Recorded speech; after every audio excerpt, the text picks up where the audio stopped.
Na prática, isso é um pulo.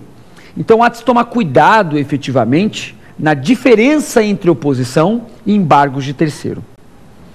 Eu vou explicar para vocês de uma forma que vocês vão conseguir visualizar rapidamente, mas eu não vou conseguir exaurir todas as diferenças.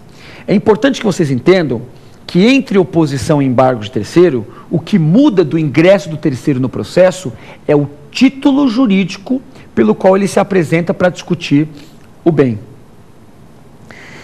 Deixa eu ver se fica mais fácil assim. Na oposição, nos embargos de terceiro, o que se discute entre autor e réu não me interessa. Então vamos imaginar, por exemplo, que A executa B. Tá? Um cheque sem fundo, por exemplo, que B emitiu para A. Então, na verdade, a discussão deles é um crédito somente de A e B, que o terceiro não tem nada a ver com a história. Aonde o terceiro entra e aonde ele fica vinculado a esse processo? Este B foi intimado pelo juiz para nomear bens à penhora. Você vai logo me corrigir falando, a lei mudou e agora não é mais o executado que nomeia bens à penhora. Quem nomeia é o credor. O senhor está enganado. O credor hoje tem a preferência, mas não impede que o executado possa nomear bens à penhora. Tanto é que a lei estabelece que se o executado não nomear bens à penhora, quando o juiz determinar, é ato atentatório à dignidade da jurisdição, contempt of court. Então a gente tem que entender o seguinte, o executado estava ali, numa cilada, com uma lança no pescoço, tendo que nomear bens à penhora. O que ele faz? Ele nomeia à penhora um bem de um terceiro. Esse terceiro teve seu bem indevidamente constritado naquele processo. O terceiro, ele vai entrar, e eu vou falar uma frase forte para vocês que estão apaixonados, tomem cuidado com isso, ele não vai entrar para discutir a relação. Ele vai entrar pura e simplesmente para praticar um ato de apreensão física. Ele quer retirar o bem que está naquele processo. Agora, se o A ou o B vão ganhar aquela execução, ele não está nem aí com a história. Tanto é que quando ele tirar o bem do processo, continua normalmente a execução e agora o B vai ter que nomear um bem seu livre e desembaraçado de pessoas e coisas. O problema está na oposição. Porque no segundo exemplo, agora para a gente poder entender a oposição, A e B discutem a titularidade do imóvel, o mérito, o objeto litigioso, a Ansprüche, como diz o direito alemão, entre A e B é o imóvel. Então eu, terceiro, não vou ingressar pura e simplesmente para fazer uma apreensão física, retirar o imóvel do processo. Para que eu possa não ser mais admoestado e ninguém discuta mais meu imóvel, eu preciso fazer uma decisão, faça a coisa julgada sobre aquela situação. Então eu vou entrar com oposição, mas o oponente, quando ingressa no processo, ele entra para discutir a relação. Ou seja, como o Rodolfo Camargo Mancuso fala, eu tenho uma pretensão bifronte, eu quero uma procedência para mim e uma improcedência para autor e réu originários. Estamos claros? Entendemos bem essa regra? Muito bem, feita essa consideração, vamos tentar fazer alguns paralelos com a assistência para a gente poder comparar o procedimento. A assistência, a gente ingressa por petição simples, não foi o que eu disse? Oposição não. Oposição, eu estou pretendendo o bem jurídico, então eu vou ingressar com uma ação. E olha, ação essa com todos os requisitos do artigo 282. Mais do que isso, a assistência, nós vimos, não há limite temporal. Eu posso ingressar com assistência no momento que eu quiser. Oposição não. É só você pensar comigo. Se o terceiro que ingressa no processo deseja que o juiz declare por sentença que aquele bem lhe pertence e não pertence a autor e réu, qual é o limite temporal dele? Até a sentença.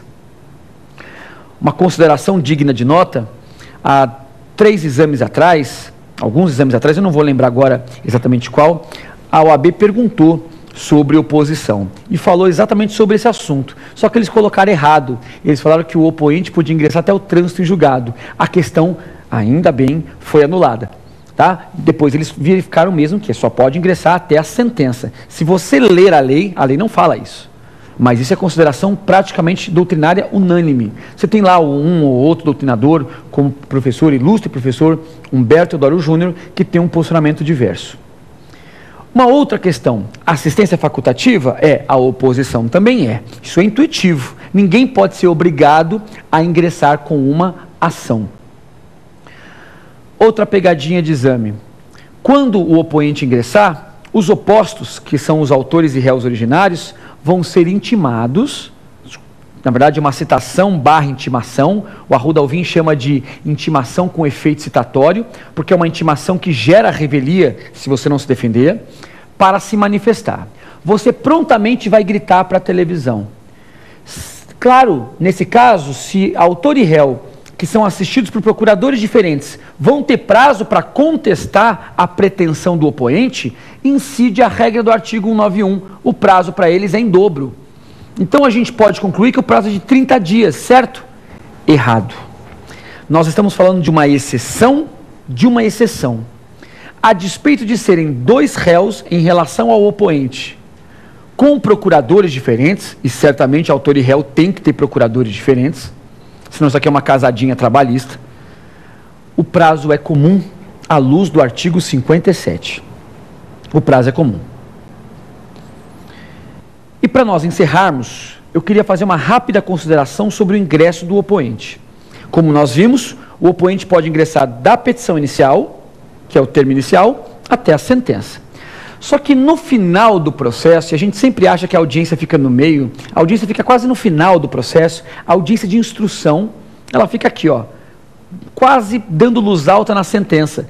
Entre a audiência e a sentença, você tem ali os memoriais só. O legislador resolveu estabelecer uma diferença entre você ingressar antes da audiência e depois da audiência. Se você ingressar antes da audiência de instrução, o legislador chama isso de oposição interventiva. Na verdade, esse nome é doutrinário, mas o modus operandi é tudo da lei. Oposição interventiva. Então, o que o juiz faz? Ele reúne os feitos, até porque uma oposição é distribuída por dependência, os feitos serão reunidos perante o mesmo juiz, o juiz vai designar uma única audiência e profere uma única sentença, uma consideração. Na sentença, obrigatoriamente, a sorte do opoente é decidida em primeiro lugar. Então, na sentença, a decisão do opoente é prejudicial ao objeto litigioso principal. Tá certo? Agora, se o opoente ingressar após a audiência, aí, data máxima vênia, o legislador estabeleceu um show de horror. Porque, na verdade, ele literalmente relegou os institutos de harmonia de julgados, segurança e conexão. Porque, na verdade, o que o legislador estabeleceu? Se ele ingressar após a audiência, há uma oposição autônoma, que alguns autores até entendem que não se trata de intervenção em terceiro. Então, o que se faz? A oposição vai correr separado, vai ter seu próprio trâmite, e o juiz tem duas opções. Ou ele pode julgar o processo principal sem a oposição, independente da oposição, aí nós vamos ter que fazer confronto entre coisas julgadas, ou ele vai sobrestar o feito principal por prazo não superior a 90 dias, o que é um prazo relativamente inexequível no nosso ordenamento jurídico, e depois determinará a reunião dos feitos para que se profira uma única sentença. Meus amigos, basicamente essas são as primeiras considerações respeitantes à assistência e à oposição. Agora nós vamos para o próximo bloco, pergunte ao professor, e daqui a pouquinho nós voltamos. Muito obrigado.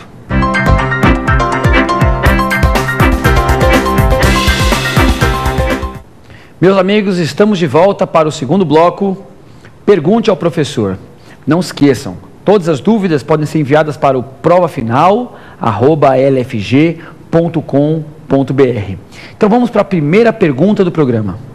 Professor, quem tem legitimidade para ser assistente? A pergunta é pertinente, mas para que a gente possa respondê-la, a gente tem que partir de uma premissa anterior. Saber, na verdade, quem pode, de fato, entrar num processo. Eu vou explicar para vocês o porquê. Porque, na verdade, o assistente vai ocorrer, como eu disse para vocês, quando o terceiro tiver interesse jurídico. Quando a gente fala em interesse jurídico, que é um conceito vago, é uma cláusula geral processual, nós temos que, na verdade, tirá-lo, identificá-lo, separar do quê? Do interesse econômico, do interesse afetivo. Por exemplo, eu, Renato, posso ter interesse econômico na fusão de duas grandes empresas. Duas empresas que estão discutindo milhões numa